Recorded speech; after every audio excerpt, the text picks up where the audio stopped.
Hello minasan! Welcome to Eureka Vlog! For today's vlog, pupunta nga kami sa Monkey Park dito sa Inuyama, Gifuken. Ang Monkey Park nga ay nahahati sa dalawa. Merong amusement park at merong zoo. Isa nga pala ito sa pinakasikat na amusement park dito sa Gifu. Hindi nga lang rides ang meron dito, kundi sikat din dito yung swimming pool area nila na sobrang laki. 4,000 yen pala ang entrance fee kung gusto mo mag-only ride. 1,300 yen naman kung gusto mo ng entrance lang. Pwede ka naman bumili ng ticket sa loob kung may gusto ka lang sakyan na rides. Ito nga at papasok na nga kami sa loob ng Monkey Park. Pagpasok pa nga lang ay bubungad na nga sa'yo yung init ng Japan.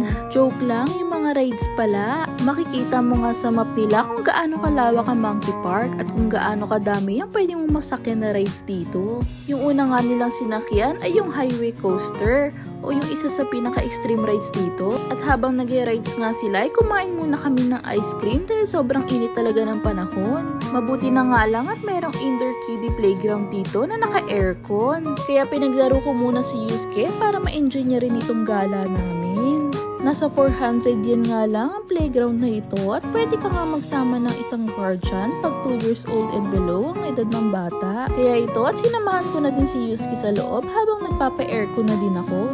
30 minutes nga lang ito pero sulit na sulit naman ni Yusuke. Maraming ang iba't ibang rides dito sa Monkey Park. Katulad na nga lang nitong mataas na Ferris wheel. Pati na rin itong tinatawag nilang Strawberry Cafe. Kahit ilang taon nga ay pwedeng sumakay dito. Meron din itong Firebird kung tawagin.